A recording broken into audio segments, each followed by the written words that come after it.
ఖమ్మం జిల్లా పెనుపల్లి మండలం VM Banjara CPM party ఆధ్వర్యంలో సూర్యనారాయణ భవనంలో జరిగిన ప్రెస్ మీట్ లో కార్మిక సంఘాల్లో 29 కోడ్ ఉండేవని ఇప్పుడు అవన్నీ ఎత్తేసి 4 లేబర్ కోడ్ను పరిగణలోకి తీసుకొచ్చారు. కార్మిక సంఘాలకు చాలా నష్టం జరుగుతుంది. పర్మనెంట్ ఉద్యోగాలు ఉండవు, వేతనాలు ఉండవు. రైతన్న విద్యుత్ స్మార్ట్ మీటర్లో పెట్టి మనం ఫోను ఎలా రీఛార్జ్ చేసుకుంటాము? కరెంటు కావాలంటే అలా రీఛార్జ్ చేసుకోవాలని ఈ కోడ్ అమలు చేస్తున్నారు. రైతులు పండించే పంట కూడా సరిపోదు, అప్పు తీసుకొచ్చి కరెంటును తీసుకోవాల్సి వస్తుంది. ఉపాధి హామీ పథకంలో 100 రోజులు పని గాంధీ గారి పేరు తీసేసి కొత్త వేరే ఒక పేరును పెట్టారు. ఉపాధి హామీ పని దినాలు కూడా మనం కోల్పోతాం.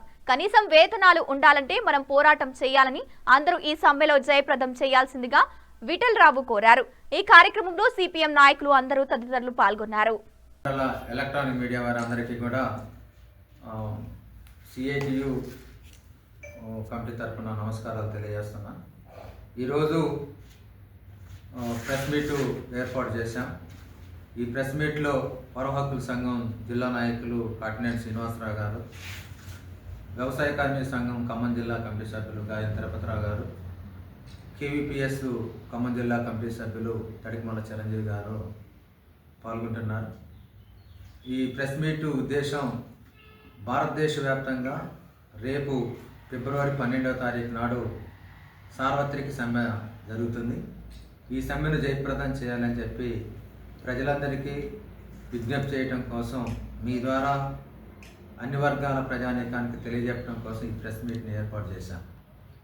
ఇందులో ప్రధానంగా కార్మిక వర్గాన్ని నాశనం చేసేటువంటి లేబర్ కోడ్లు 29 చట్టాలు ఉంటే ఆ 29 చట్టాలనే 4 లేబర్ కోడ్లుగా మార్చారు.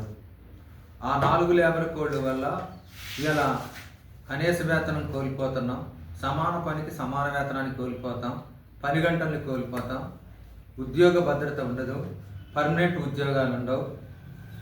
అట్లా మొత్తం కూడా కార్మికులకి నష్టం చేసేటువంటి చట్టాలని ఈ లేబర్ కోడ్లో తీసుకొచ్చి పెట్టారు. మరొక విషయం ఏంటంటే ఇలా రైతాంగానికి ఉపయోగకరమైనటువంటి విద్యుత్ సవరణ చట్టాన్ని కూడా ఇలా తూట్లు పొడిచే పద్ధతుల్లో కేంద్రం తీసుకొచ్చి పెట్టింది. అంటే ఇంతకుముందు ఉన్నటువంటి విద్యుత్ రెగ్యులేటరీ ద్వారా రాష్ట్రాలకి అధికారాలు ఉండేవి. ఇలా విద్యుత్ సంస్కరణ బిల్లు కేంద్రం తీసుకొచ్చి పెట్టిన తర్వాత రాష్ట్ర ప్రభుత్వాలకి విద్యుత్ మీద పట్టు లేకుండా చేస్తుంది. ఇంతకుముందు జెన్కో, ట్రాన్స్కో ఇలాంటి సంస్థలకి ద్వారా మనకు విద్యుత్ కొనుగోలు చేసేవాళ్ళు.